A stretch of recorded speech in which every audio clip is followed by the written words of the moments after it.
Cody, we are back at it today. There was some better news on the football front.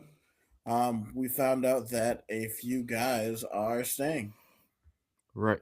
Yep. So a couple of guys, obviously, most part, the transfer portal has been not too kind for Iowa State. We've all seen the departures of Rocco Becht and Jontas Williams, and I think most recently Jeremiah Cooper announced his departure from the program and plans to enter the transfer portal. So that's on the departure side of things, and we already talked about the other departures that have already been mentioned in previous episodes. But we did receive a couple of guys that are planning to stay. First, Keen Roshop, a tight end, a backup tight end who played some minutes behind Benjamin Bramer, Gabe Burkle. He's got intentions to stay. Jack Dorn as well, another tight end, is also playing to stay. And early today, so far, we have the biggest person that's staying. This is probably the most important position we have staying. The local product out of Southeast Polk, Connor Mobley, has announced he will be staying with the Iowa State Cyclones. So that is going to be at least one of the quarterbacks in that quarterback room that is playing to stay. Announced it around just a little before 10 o'clock on earlier today. His tweet read, "Ames has always been home. Let's get to work." So this is big for Iowa State. Obviously, with the departure of Rocco Beck, you didn't know how the quarterback situation was going to be. Was Mansky and or Mobley going to leave? And it's good to know that at least one of those guys is planning to stay. Yeah, man. I was watching. I really like that tape. If you go have a chance, and listeners, if you have a chance, go and watch the highlight tape from Trey Lance from the 2019 season, and you're gonna fall in love with that offense, especially with Connor Moberly's running ability. And if we can get Mansky back too, that is gonna be a type of offense where it can be very explosive with that running game with the Maryland eye, and it's a pro style offense. So you're under center, play action. So lots of play action, lots of zone read. So it's gonna be a fun offense to watch, and if we can have Moberly, man, and he comes into his own, man, watch out for Iowa State. Yep. And then you mentioned the pro style offense, and one of the guys Connor Mobley tagged in his tweet was Tyler Roll, who we knew this about 2 weeks ago that he was planning to come to Iowa State, but the football team did officially put pen to paper earlier today and officially announced Tyler Roll as the latest coach to sign for Iowa State. I believe he's going to be the new offensive coordinator, and as mentioned before, he previously served as the running backs coach in the 2024 season where he was coaching Carson Hanks at Abu Sama, and he's currently serving and will finish up serving as the tight ends coach for the Detroit Lions after the end of their season. And I'm not sure if the Lions will make the playoffs, so that will be something to figure out. But yeah, Iowa State officially put pen to paper that coach Tyler Roll will be the offensive coordinator for Iowa State. Yes, and then here is a video um, to talk about what type of offense that he's gonna want to run. We want to run with that one speed, and that one speed is physicality. So Good. Run. Yes. Go. Yes. Six. Yes. Downhill. Downhill. Downhill. Good. so it's all about letting our guys go out there and play football, not think football. Perfect. Good job. Good. Good. Hey. Good. That's really good. You got to put that on them. Line up, go play fast. Line up, go play fast. You're going to love it.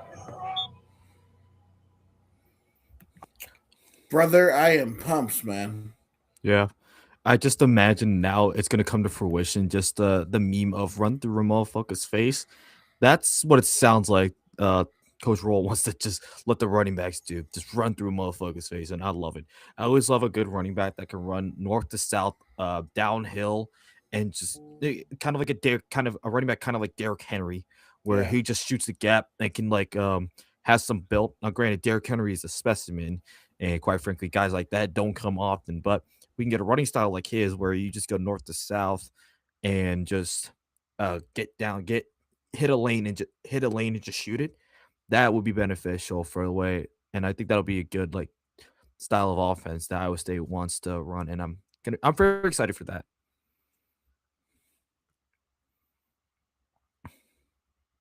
Sorry. Yes. Um, Yeah, I think it's going to be a lot of kids where we're going to get from like the upper Midwest and also around the Midwest, like mainly Great Lakes, probably like a lot of Illinois, a lot of Wisconsin, Minnesota, definitely a lot of the Dakotas and in Iowa.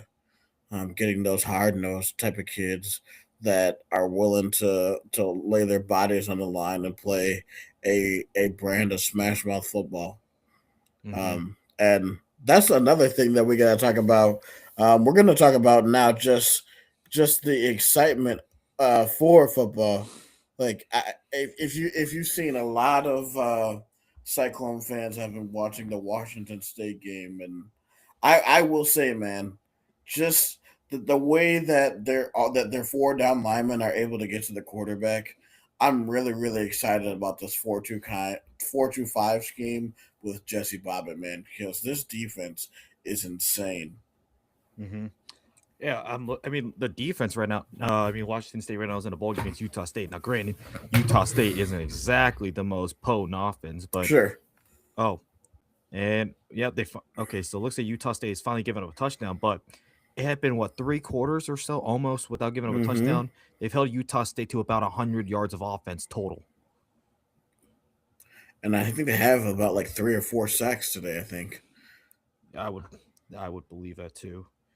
Yeah, you got just a couple. Take a look at the sacks. Yeah, 3 sacks and 1 interception, 5 tackles for loss. Looks like 3 QB hits, 5 passes defended. Yeah, so and they've also haven't let Utah State control the ball. They've only given up 15 minutes of time possession compared to 24 for Washington State. And the third down conversion rate thus far is Utah State's only converted one for 11 on third down.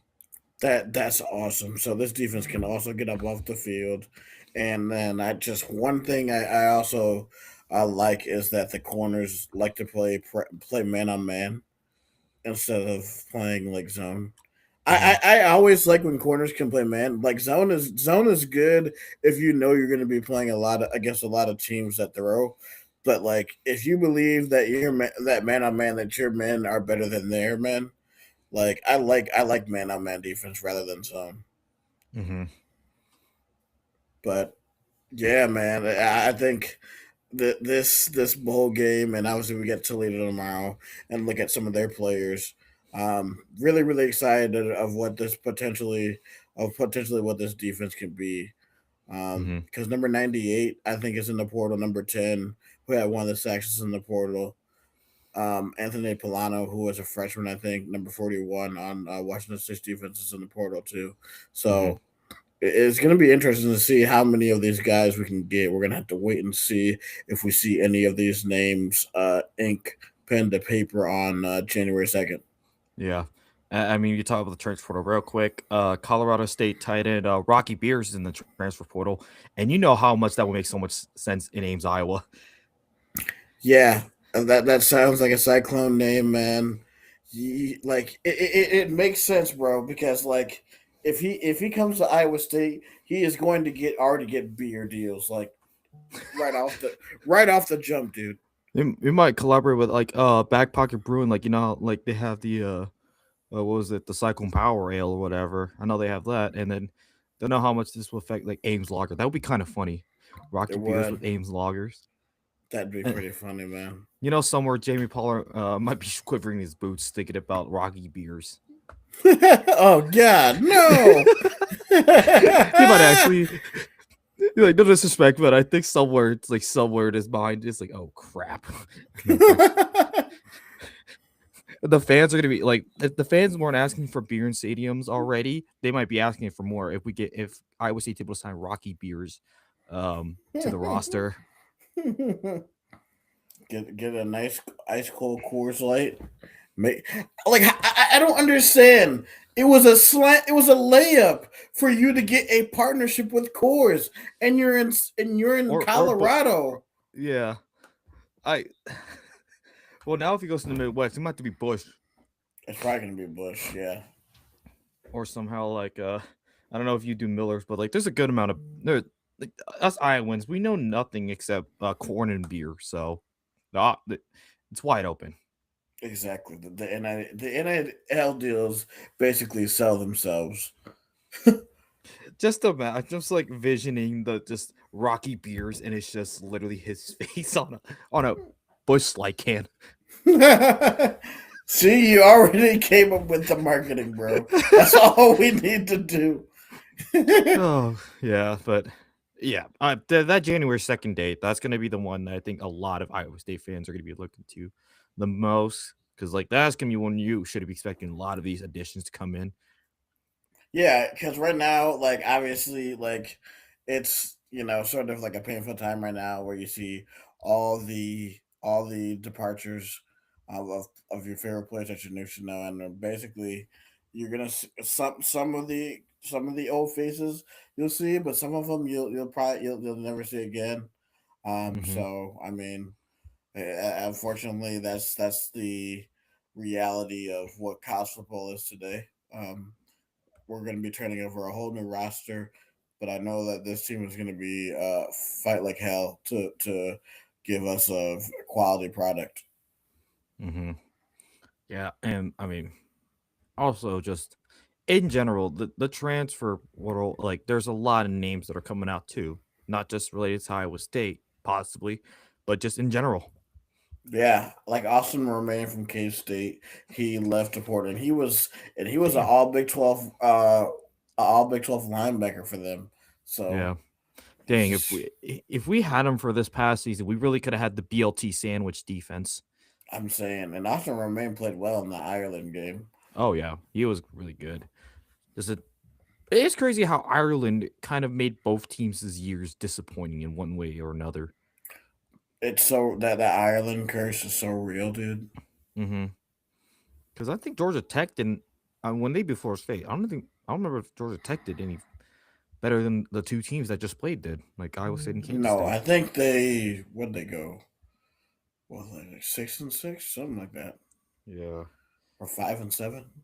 yeah, but hey, they did spark the beginning of the downfall of Florida. Yeah, Georgia Tech in that year. Oh, they actually went 9 and wait, no, that's this past year. Hold on, let me make sure this is correct. 7-6 with a bowl win. Oh, right, yeah, they did go 6-6. Yeah, you're right. So yeah. All right. Okay, all Yeah. right. Mention bowl games. I guess while we're still on the topic of football, gotta talk quickly about the first round of the college football playoffs. Oh Uh, yeah, recap so I that. Yeah. wanted your take on like how the first round went. Well, it was sort of like what everybody expected. We saw some blowouts, like we expected. Um, like Ole Miss actually was a lot more in sync than I was actually surprised by how well they played. I wasn't sure how they were going to respond without a coaching staff, even though they had the coaching staff of them. Mine is Lane Kiffin, but you know how it was. Yeah, Like, could the new guy do? Like, could he keep maintain what Lane Kiffin did at Ole Miss? And well, by this game, yes. yeah. And one comment I do want to make: what an epic collapse by Oklahoma! Like they forgot to show up in the second half. I thought for sure that Oklahoma was going to run away with it because that offense couldn't do a diddly squat in the first half, and they just exploded in the second half, and they pulled away.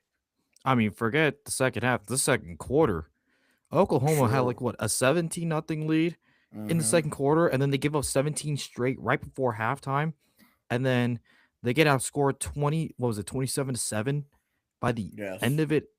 That is ridiculous. Like you could like Oklahoma, come on. Like I know your offense was gonna do much, but holy cow, you were up 17-0. You couldn't do anything with it. And that's pretty disappointing. And you're at home too.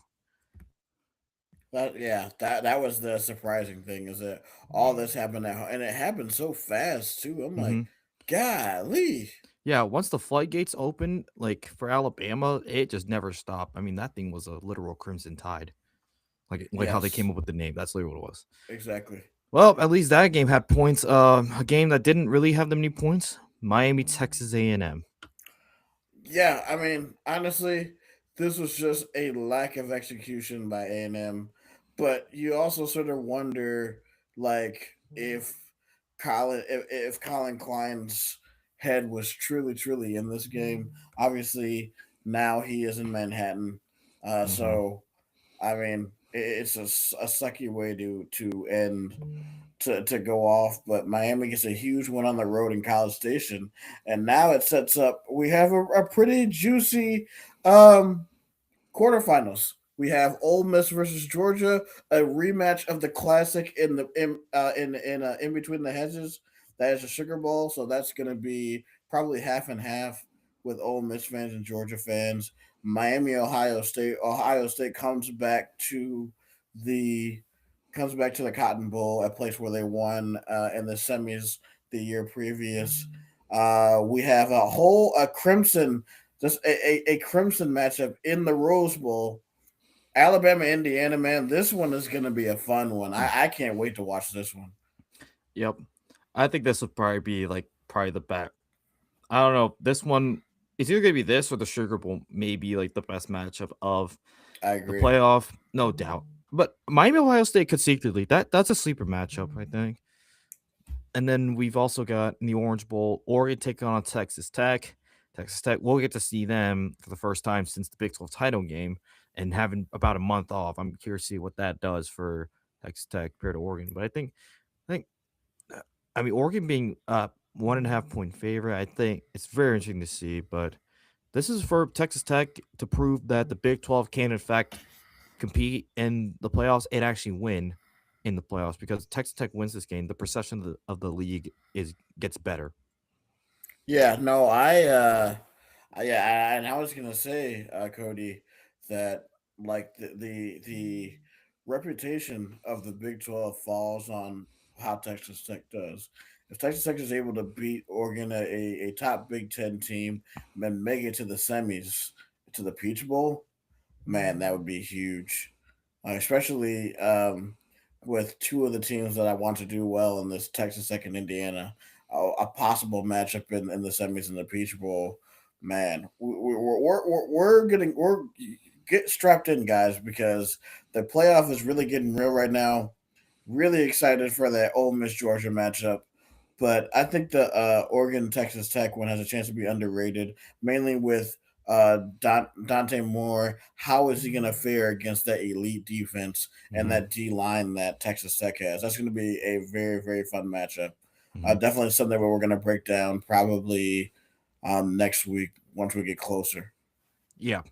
So yeah, first round was, I mean, it was kind of it was I don't know. It was if it was just me. I was expecting better out of that Alabama Oklahoma matchup, and it looked decent, but just Oklahoma could not do anything at second half, so kind of disappointing. And then the G5 match just went kind of how I expected it to. Yeah. They were gonna probably be out of their own league, and I mean that comes to another conversation that I have. Like, I'm tired of people like using those two games like reason why the G5 shouldn't be in. Now, I will say there are years where the G5 does not deserve to be in the playoff, Yeah. and that's because like they just aren't good. I think this year the G5 wasn't really that good. But last year we had a Boise State team that was good. They were in the top what? They were in the top 10 They're in the pretty top much all 10 and they year. end up getting a top 4 seed and they got to buy. Yeah. So in cases like that, you do got to reward that. But there are a lot of cases where the G5 doesn't necessarily earn it, and that's where I think the revision for the playoff can go. That's a Well, whole conversation for a I different day. And I mean, we can get into it right now. All right, go This is ahead. something. This is something that I wanted to talk about because, and I wanted to bring up a proposition to you. First, I just want to just admit to the facts because a lot of these talking heads are basically just trying to program it into people's heads, saying that these G5 teams don't deserve to be in it here at all. But I feel like we got to push back with that because where this is trending, I don't know if you heard about, and I know that you're a big soccer guy like I am too, but you remember the whole like Super League concept, Yep, that and fiasco. basically fans were revolt. A lot of soccer fans were revolting against it. Hmm. I have a feeling like us as college football fans should be able to revolt against this. Unfortunately, this means that we would need we would need participation from the other top two leagues. Unfortunately, with the way I know the sport is, everybody in those leagues are going to try to one up everybody and try to be like, haha, you're not a part of this league.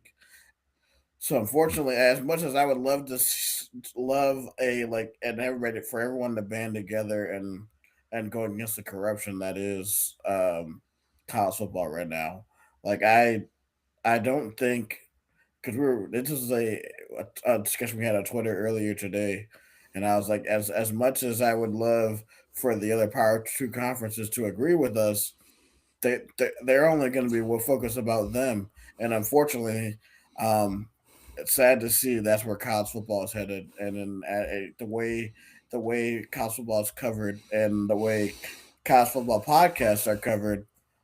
It just seems like they only talk about the SEC and the Big Ten, and they don't really care about anybody else. And it's really starting to just piss everybody off. Mm-hmm. And I mean, there's probably gonna be at some point where even within the Big Ten, because like not everybody in the Big Ten is going to necessarily feast on this. They're going to get to a point where it's only the top of the top, and that includes people in the SEC and the Big Ten. Do you really think that like the Alabamas, the Georgias, the Ohio States, the Oregons, do you think they want to bring along the likes of, at least in football terms, Kentucky, Mississippi State, Rutgers, and Northwestern? Do you think Right. they want to keep them along for the ride? No, you're going to get to a No. point where they're even to kick out the bottom of their own conferences and build their own thing. So just because it isn't happening to you right now doesn't mean it can't happen to you unless you're one of those top 10 to 15 brands across the country. Hey, look, and we were a casualty of it this year. So I mean, not saying that we didn't think it would. Not saying that we didn't think it would happen to us. Obviously, we all knew it was only a matter of time before it did. Obviously, we didn't think it would happen this year. Mm-hmm. We thought it would have been down the line, but especially with this era in college football, there's the haves and the have-nots, and if you don't evolve, you will die. So, Mm-hmm. All right. all right, Cody, we're gonna get off of football. Good discussion, but we're gonna take a look at the AP basketball poll. First, we're gonna do men's, then we'll do women's, and then we'll do a recap of the weekend that was. Mm-hmm. Yep. So first, the cycle men have actually moved up a spot in the college or in the AP poll rankings for college basketball. They have moved officially into the top three. They are number three. They rise up one spot. So they didn't do anything too crazy. But I mean, they had some things go in their favor by other teams dropping the game. So we could talk about that a little later. But the Cyclones are undefeated. They had pretty good win over, well, I know, take it as a grain of salt, but a good win over Long Beach State where they pretty much just dominated that game. And I mean, Milan Momcilovic, Man, he's the shooter. I think he is currently, as of today, the best shooter in the country. he's shooting at a insane, I think 56% from the field, and I think he's shooting. He went 4 of 7 from three, and if you look at his three numbers, Cody, he has made 48 3 pointers in 12 games. He's averaging four 3 point makes in every game this year. So like we're truly seeing the transformation of Milan. He is basically an elite scorer. He's a and not just an elite scorer, but a efficient scorer at that. I think he was led the team yesterday with 27 points. So and he was like I believe he was like 4 of 7 from three. So I mean, man, if we're gonna get this in conference, man, boy, watch out. And the thing is, as I continue, I think this is like sustainable. I don't think Mm-hmm. this is just a hot streak. Like he's really, really feeling it, and man, I am excited to see where this team goes from here. Mm-hmm. And I mean, this is probably like this is the step up that he needed. Like this is what TJ Yeah, asked Milan to do this year is to hunt a shot. And I mean, he's doing it. So you let him keep hunting for a shot. He's gonna make a good amount of them. And we're probably gonna need this. We need a kind of guy who we can just go to get a bucket because that's where a lot of hmm good teams go to great and perhaps elite is you have that guy you can go to when you need a bucket. So It looks like Milo Mochilovic is that guy. I mean, you could probably still get some from Jefferson as well because he can hit it from about anywhere, but he's more of like probably like you want him more as like the facilitator, able to move it around, and then you can say the same about Lipsy. But yeah, if you have Milo Mochilovic on a really good night and you complement that with the scoring of Jefferson, Lipsy, and Torre, that is going to be a Final Four / national champion contender team. Oh, definitely, man. I'm really really excited for this winter, dude. It's gonna be a fun winter. And speaking of fun, man, you want to talk about a crazy game? Let's talk about this women's game. Yep. So, I mean, we talked about the 8 people earlier. Of the men, the women, they maintain their spot in the top 10. They are number 10 heading to the holiday break. But yeah, you mentioned fun. The like that conference opener was ridiculous. Like it was back and forth, and I've got it right here. So, I mean, just the shot here. This is the epitome of it. Brown kick for the win from Hare. Like unreal. And That's the thing, unbelievable. yeah, and the thing was, we hadn't exactly played our best because that game we were only shooting 2 of 8 from three. We had one from Jada Williams to kind of lift the lid off the bucket, and that was Kenzie Hare's only her second shot of the game, but it was the one that counted. So really good for her. But I mean, I'm not surprised that Audie Crooks puts up yet another 40-point game. Like unreal. Yeah, dude, it was unbelievable. She is the best player in women's basketball right now, and it's honestly just amazing of what the men's and women's team are right now, and just a chance for how special both of these teams can be. Yeah. So I'm reading the sports. This is what SportsCenter tweeted. Another 40-point performance from Audie Crooks, and she has posted 148 points over her last 4 games. So that shows her dominance as in the paint, just her overall dominance. And I love seeing people being like, "Well, why don't they play zone defense or like double team?" it Um, doesn't matter. I think other teams have tried that. We have seen teams try that. We've seen teams to play zone defense. We've seen teams play double team Audie Crooks, even triple teamer, and it doesn't work because you have a group of shooters that can just complement her. And I love. And speaking of that, it's hilarious that like somebody was like I think somebody had like commented or something being like, "Well, I wish they don't really have any shooters," but then I just classic Cyclone Larry just like pulls out this tweet here, and it's just he just pulls out a tweet of just the stats of the 3-point shooting of the team. Yeah. Oh, what? Yep. We got shooters everywhere on this team, dog. Yeah, That's this is the original. insane. Yeah, the original tweet is this shooters can't be this good. And it's just the fact that he pulled that like just casually pulls this up like, yeah, they're that good. And I mean, that was one of our worst game. Like that was probably our worst game shooting from perimeter because we couldn't get a shot to land from the perimeter. But it just shows the respect that Kansas had because I think Coach Snyder for the Jayhawks, he knew how much of a danger those shooters are. So he decided instead of double teaming to play a single team Audie Crooks and not let those 3-point shots get open. And I mean, that was working for them basically the entire game for the most part because they did that exact game plan and it worked for about 90% of the game. But there was that stretch where Iowa State just couldn't be stopped. That got him up to 11-point lead. Kansas ties it late, but then obviously Kenzie nails that corner 3. And yeah, even if you try to double team or zone Audie Crooks, you're not gonna. If it's not her that's gonna score, it's gonna be either Addie Brown, Ariana Jackson, Kenzie Hare, or even Jada Williams. It could be any of those other girls because they have shown that they can score without Audie Crooks putting up the like. We even saw in against Northern Iowa game where it was the Addie Brown show where she just took over. So at any point, like I think that's what you need if you want to be elite in women's basketball. You need just not one elite player, but you have it with Addie Brown. And I mean, Addie Brown just she's not getting enough respect. I mean, she was a McDonald's All-American coming into Iowa State, but it just shows that just the level that Audie Crooks is dominating. But Addie Brown is embracing it, and she's enjoying Audie Crooks' success, and she's getting her own as well. So it's just this women's team. If they are able to figure out that 3-point shooting, which I think was one of the things. And then, but I mean, Kansas just had a really good day shooting from the perimeter. Right, and that's the thing, and that's the thing that was crazy is again they're not even a good 3-point shooting team. They just so you sometimes have those games where they just make everything, and the fact that Iowa State weathered the storm and Yeah. won on a buzzer beater is absolutely awesome.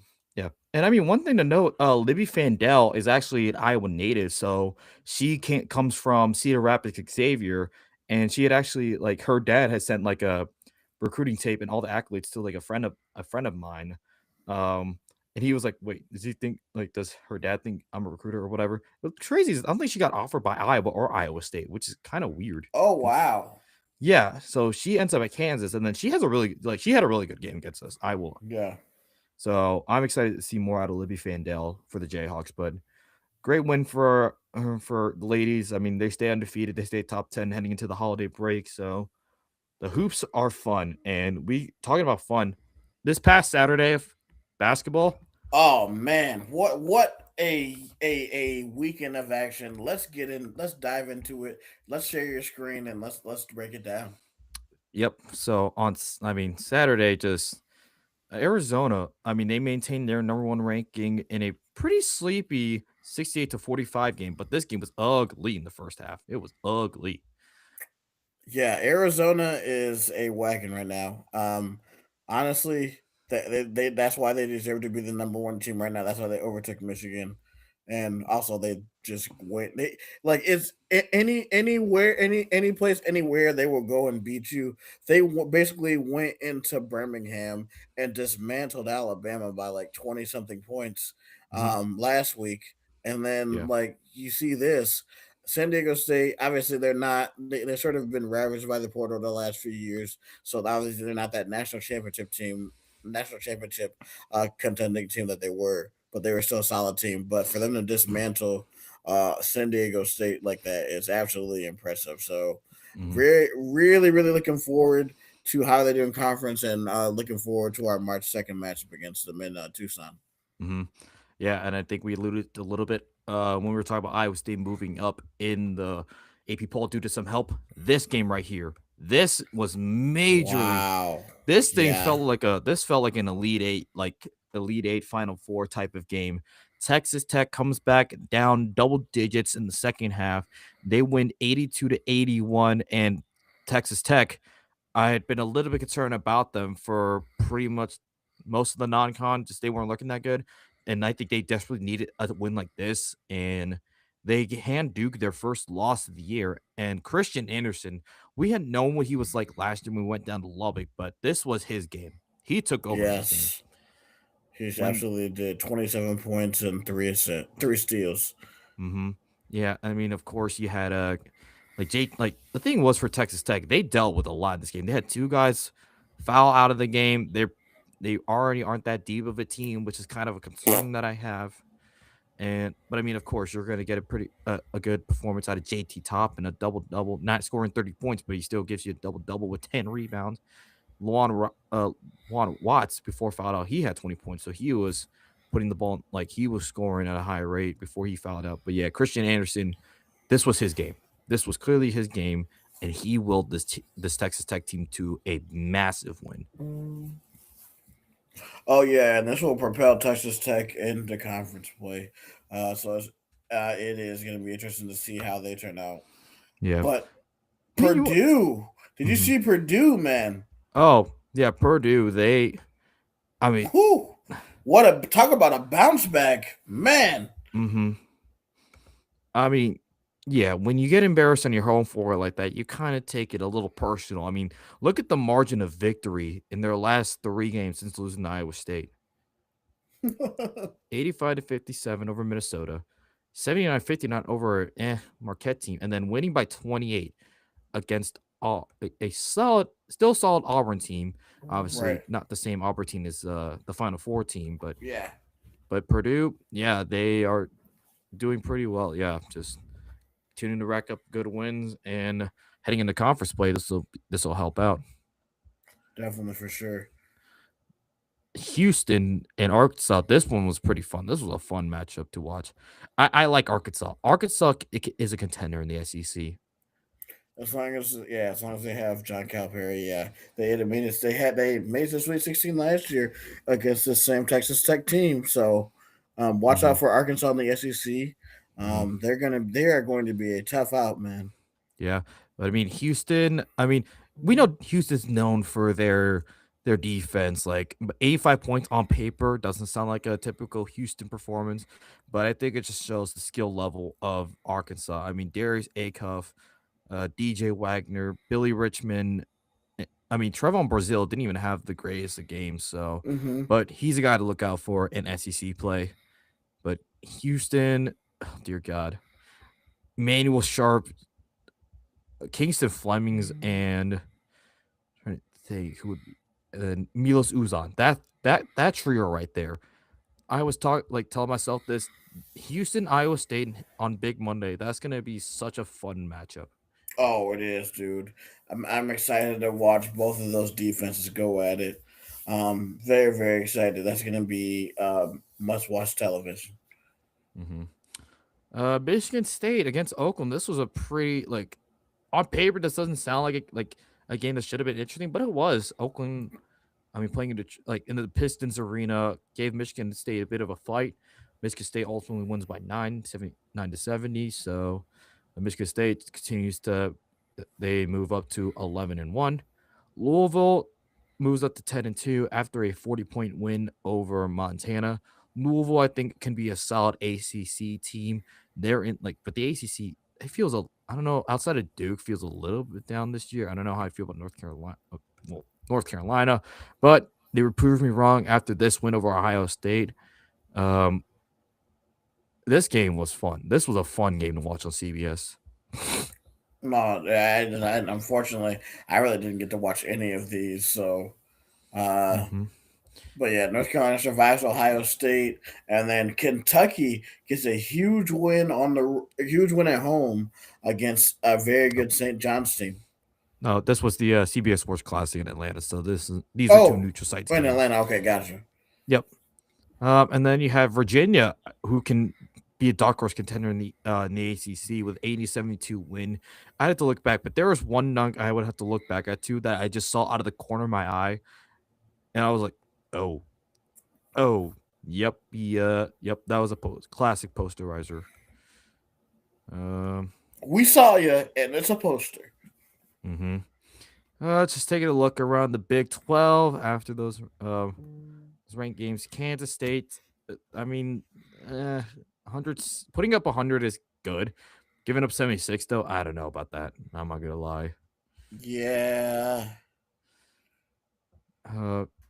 UCF wins 102-80, giving up 80 points to Florida Gulf Coast.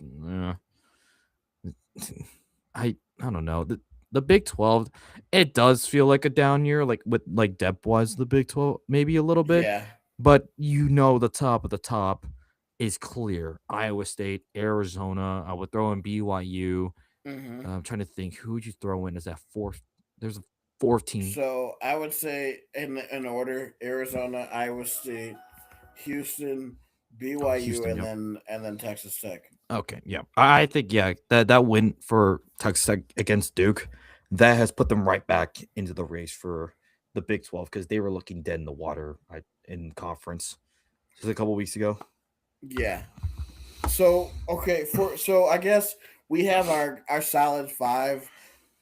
Give me like two teams that you would say to watch out for that could be a dark horse in the Big 12. Oh, in the Big 12. Let me look here. I would first have to really look at, I'd say, I know we didn't mention Kansas, but I feel like Kansas can find a way. Especially if Darren Peterson can actually stay healthy and get back on the court, that is a team to look out for. It's weird saying you have a top 5 Without Kansas. I know, it's so weird, right? Yeah, but I think it just shows like the talent level in this Big 12. Oklahoma State is That's a one of team my that picks. they've been racking up wins. Their only loss was to Oklahoma, but I mean, we do have to go to Stillwater, and we have had some problems with Oklahoma State. But this is a much better Oklahoma State team than they were last year, and they have the same. This is the second year coach, and they've got some decent games for them at home. I mean, they get to host BYU, they get to host Kansas, and they get to host Houston. So, Okay.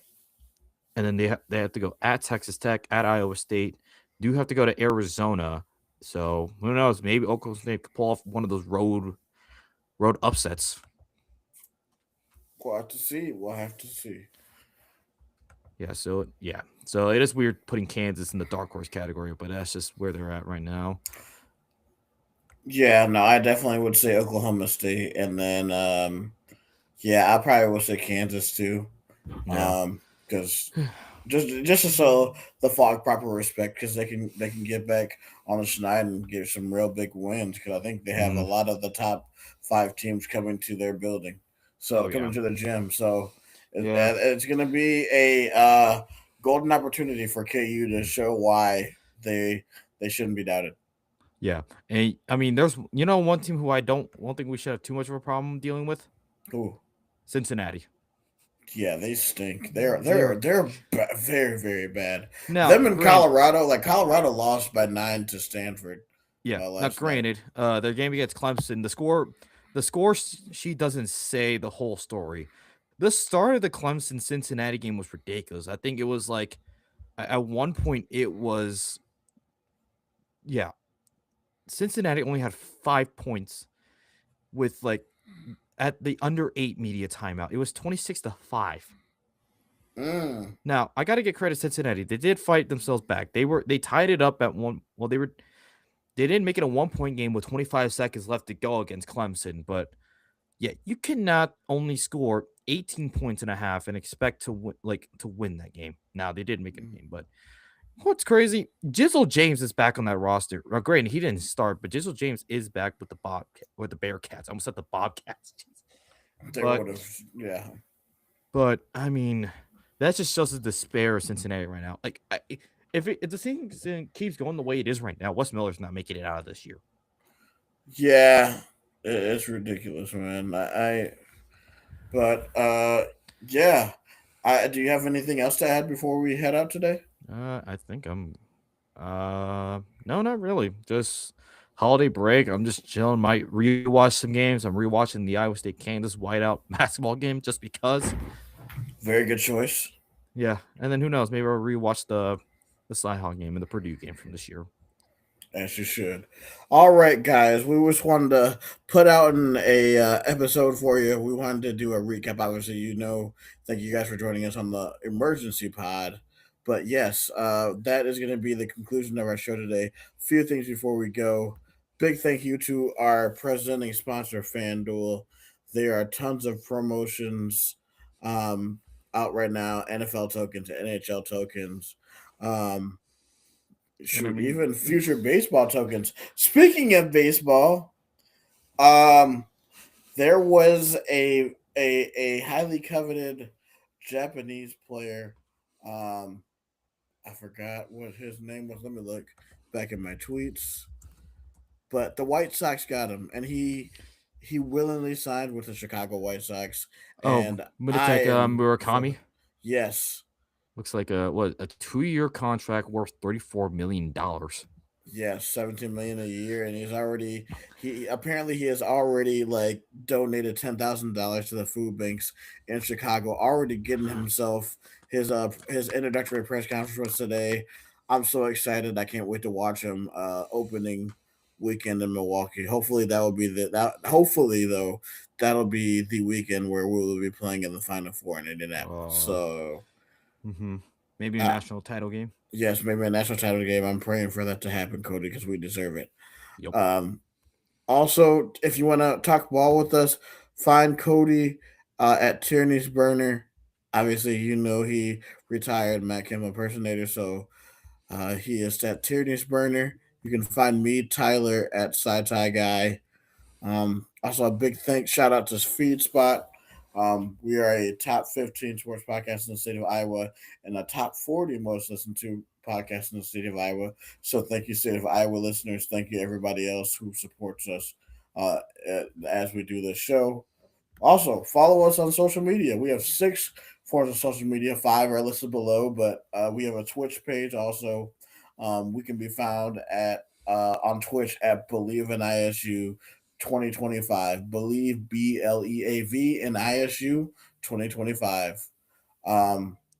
But yes, Twitter, YouTube, Facebook, TikTok, and Instagram. But that will be the conclusion of today's show.